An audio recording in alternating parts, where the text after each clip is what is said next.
2.5 x and y. It's e2 to the y, it's ex, right?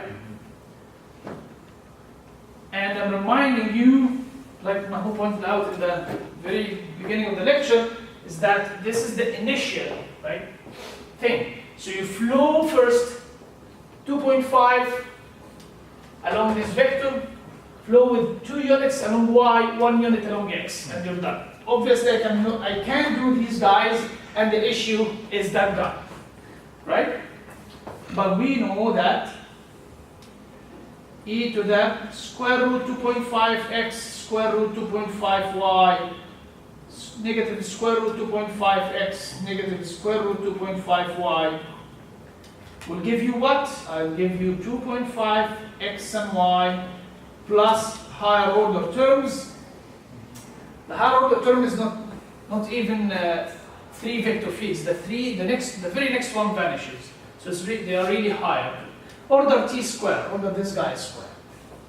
So we know because of the nilpotency that this guy completely vanishes, and this is really exactly equal, right?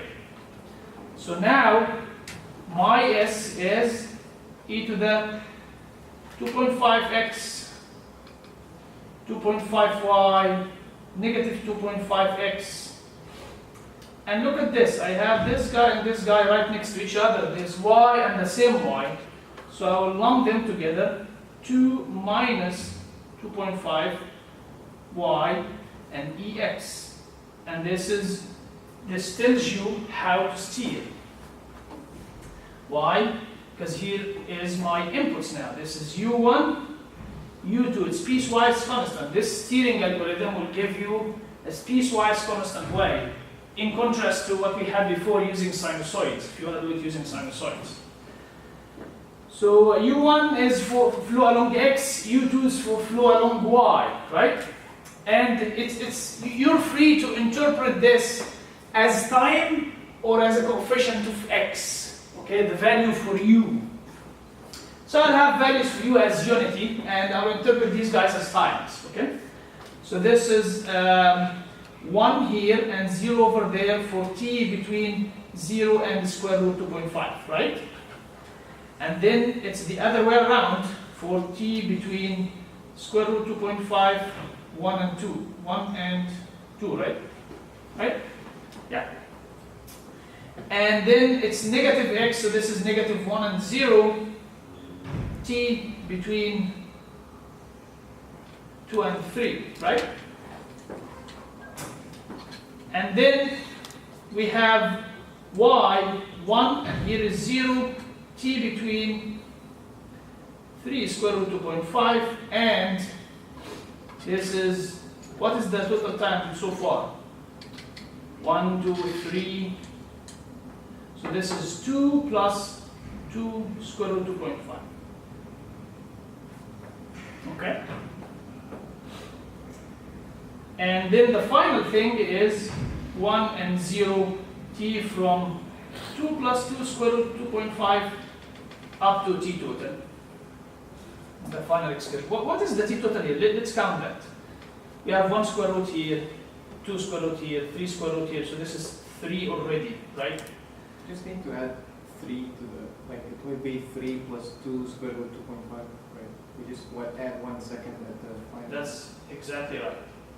This is what you're saying, right? Yeah. Yes, this is exactly right. Do you agree? I mean, you can go and count all the times that you use, okay?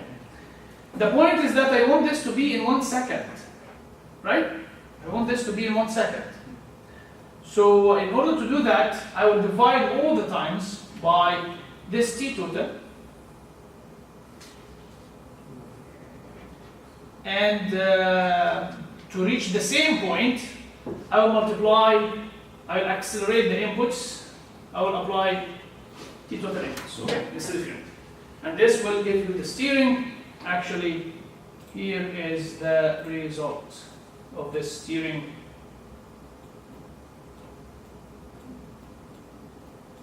This is the result. Here. So a snapshot.